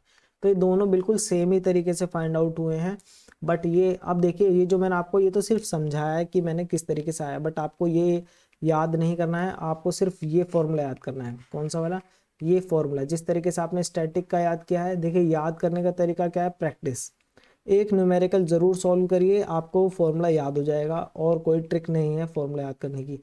एक न्यूमेरिकल सॉल्व कीजिए या फिर 5 बार लिख करके देखिए उस फॉर्मूले को, यही 2 ट्रिक है जो मैंने अपने लाइफ में यूज़ की है फॉर्मूला याद करने के लिए, तो आप चाहें तो आप भी यूज़ कर सकते हैं, ठीक है। क्लियर। तो ये फॉर्मूले को याद करने का तरीका यही है, इसी फॉर्मूले से ये आया है। क्लियर, यहाँ तक कोई डाउट आपको नहीं होना चाहिए। तो ये था डायनेमिक मेथड। ये कुछ भी याद करने की जरूरत नहीं है, ये सब ये तो मैंने बस समझाने के लिए आपको बताया, बट याद आपको क्या करना है, ये फॉर्मूला, तो इस फॉर्मूले को याद कर लीजिएगा, ठीक है। तो ये सारी चीज़ें आपको डायनामिक मेथड क्लियर होगा कि कैसे फाइंड आउट करते हैं। ये है बच्चों CL1। ये जब हम कंसंट्रेशन इंक्रीज कर रहे हैं तो 2 पॉइंट हमने इसमें कंसिडर कर लिए। जब हमने इंक्रीज करी इस 2 पॉइंट पे हमने ऑक्सीजन की concentration, dissolve oxygen concentration find out करी है, और ये वही है CL1 और CL2। और ये इन पे जिस टाइम पे ये फाइंड आउट करी है वो है आपका T1 और T2, ठीक है। अब जल्दी से आगे चलते हैं। एक ये मेथड है बच्चों सल्फाइट ऑक्सीडेशन, बिल्कुल नहीं पूछा जाएगा, पढ़ लेना इसको, इसमें कुछ है नहीं ऐसा खास। देखिए ये क्वेश्चन नंबर 34, ये डायनामिक मेथड पे है। देखते हैं क्वेश्चन क्या कह रहा है। Oxygen transfer was measured in a stirred tank bioreactor using dynamic method. तो डायनामिक मेथड का यूज किया है। The dissolve oxygen tension was found to be 80% air saturation under the steady state condition. The measured oxygen tension at 7 second and 17 second, ये दिया हुआ है। और respectively the volumetric, तो हमें KLA फाइंड आउट करना है, डायनामिक मेथड का यूज करना है। डायनामिक मेथड का भी हमने फॉर्मूला देखा क्या था, KLA equals to LN। LN को मत भूल जाना बिल्कुल भी। यहाँ पे क्या है आपका CAL बार माइनस CAL1 और divided by CAL bar minus CAL2 divided by T2 minus T1। यही अभी हमने पढ़ा, ठीक है। पीछे हमारे केस में क्या क्या चीज़ें गिवन है, तो देखिए इस केस में जब हम बात करेंगे सिर्फ और सिर्फ डायनामिक मेथड की बता रहा हूँ, और ऐसा क्यों कह रहा हूँ ये मैं अभी लास्ट में बताऊंगा। सिर्फ इसके केस में आप परसेंटेज डायरेक्ट रख सकते हैं क्वेश्चन फॉर्मूले के अंदर, सिर्फ इसी के केस में। ऐसा क्यों अभी बताऊंगा आपको। पहले लिख लेते हैं कि CAL बार यहाँ पर रिप्रेजेंट, यहाँ पे इक्वल टू नहीं लगाया, यहाँ पे मैंने डैश लगाया है, तो इसलिए क्योंकि ये इक्वल नहीं है, ये परसेंटेज है, ये कंसंट्रेशन नहीं है, इसलिए मैंने लगाया है। CAL1 जो है वो आपका है 55%। मतलब यहाँ पे मैं बस बता रहा हूँ इंडिकेशन कि किसकी जगह पे क्या वैल्यू पुट करनी है। ये इक्वल नहीं है, मैं फिर से कह रहा हूँ ये इक्वल नहीं है, ये परसेंटेज है, ठीक है। 68% एयर सेचुरेशन। तो एयर सेचुरेशन का मतलब क्या होता है, एयर सेचुरेशन का मीनिंग मैंने अभी आपको पीछे बताया था। इसमें हमें मल्टीप्लाई करनी पड़ेगी किसकी, 8 इंटू 10⁻³ किलोग्राम पर मीटर क्यूब की। 80% यानी कि 80/100, ठीक है। तो ये है वो आपकी CL1। इसी तरीके से यहाँ भी मल्टीप्लाई करनी पड़ेगी और यहाँ भी मल्टीप्लाई करनी पड़ेगी, तब आएगी आपकी एक्चुअल कंसंट्रेशन। बट यहाँ पे हम डायरेक्ट क्यों रख सकते हैं 80% इसके अंदर, क्योंकि बच्चों यहाँ पे डिवाइड भी है। क्या है, डिवाइड है। मैं आपको एक बताता हूँ कि मान लीजिए परसेंटेज है 20% इंटू एक्स, डिवाइड भी आपको करना है 30% एक्स से डिवाइड करना है, तो एक्स तो कैंसिल हो गया ना, तो सिर्फ परसेंटेज का ही तो रोल बचा। तो ये जो है ये एक्स की तरह है, ये एक्स यहाँ भी है, यहाँ भी है और यहाँ भी है। तो ये जब हम इसको डिवाइड करेंगे ना तो बच्चों ये कैंसिल आउट हो जाएगा। तो इसीलिए हम क्या कर सकते हैं, इसीलिए सिर्फ इसी केस में हम डायरेक्ट परसेंटेज पुट कर सकते हैं कंसंट्रेशन की जगह। क्लियर हो गया। लेकिन इसका मतलब ये नहीं कि कंसंट्रेशन 80% है, नहीं, कंसंट्रेशन ये है, ये पूरा, ये ऑक्सीजन की सॉल्युबिलिटी है 8 इंटू 10⁻³ किलोग्राम पर मीटर क्यूब। तो उसको मल्टीप्लाई करेंगे सेचुरेशन से, सेचुरेशन मैंने आपको पीछे वाले क्वेश्चन में भी डिस्कस कर दिया है, तो इंटू 0.8 से मल्टीप्लाई कर दीजिए, यहाँ से आंसर आएगा। तो देखिए, तो LN मैं डायरेक्ट क्यों पुट कर रहा हूँ, मैंने आपको बता दिया है रीजन, क्योंकि ये एक्स वाली, क्योंकि ये भी एक एक्स की तरह मान लीजिए, तो एक्स की मल्टीप्लाई यहाँ भी है और यहाँ भी है, और ये दोनों डिवाइड होंगे, तो डिवाइड होंगे तो एक्स एक्स कैंसिल हो जाएगा, तो मल्टीप्लाई करने का कोई फायदा ही नहीं है। तो 80 माइनस L1 कौन सा होगा बच्चों, जो 7 सेकेंड जो फर्स्ट टाइम पे आएगा वो होगा। तो ये फर्स्ट टाइम पे क्या है 55%, तो 55 divided by 80 minus 68 divided by T2 कितना है 17 माइनस 7। अब मैं कैलसी का यूज करता हूँ और आंसर बताता हूँ। तो 80 minus 55 is 25 divided by bracket में 80 माइनस 68 एंड 2.083 आ गया। अब इसका नेचुरल लॉग लेना है, ध्यान रखना। तो इससे नेचुरल लॉग आ रहा है 0.733 और डिवाइड करेंगे 17 इंटू -7 यानी कि 10। तो ये आ गया, आंसर आ रहा है बच्चों 0.07339, तो काफ़ी बड़ा है, मतलब ये 17। और बच्चों इसकी यूनिट क्या है, सेकंड, तो इसकी यूनिट क्या हो जाएगी, सेकंड माइनस 1। क्लियर है यहाँ तक, कोई डाउट तो नहीं है।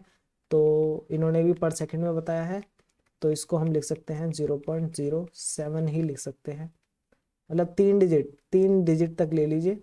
ये लीजिए, जब आपको कोई भी ऐसी चीज़ ना बताई जाए कि कितने डिजिट तक निकालना है, तो अप्रोक्सीमेट 3 डिजिट तक आप उसको लिख करके आइए, डेसिमल के बाद 3 डिजिट।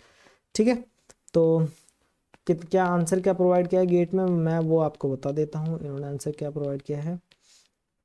तो जो आंसर की रेंज प्रोवाइड की गई है, रेंज जो है आंसर की, वो मैं आपको बता रहा हूँ, जो इन्होंने दी है वो है 0.065। देखो इन्होंने भी 3 डिजिट में ही आपको दिया है, तो इसलिए मैं आपसे कह रहा था कि 3 डिजिट में ही आप लिख करके आइए आंसर। ये बच्चों इन्होंने रेंज प्रोवाइड की है।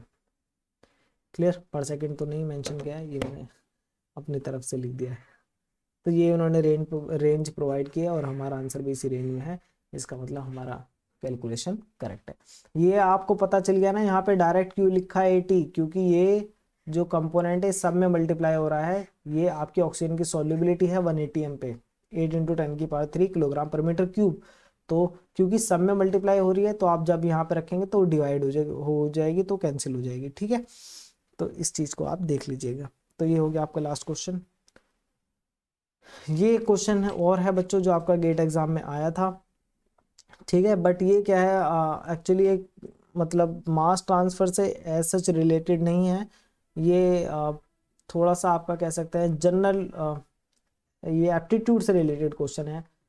ठीक है, तो ये कुछ कुछ एप्टीट्यूड से रिलेटेड क्वेश्चन है, बट ये मास ट्रांसफर का ही है, तो आप इसको भी एक बार सॉल्व कर लीजिएगा। इसका लिंक जो है आपको वीडियो के डिस्क्रिप्शन में मिल जाएगा। ठीक है, तो ये था हमारा मास ट्रांसफर, हमने कंप्लीट कर लिया है।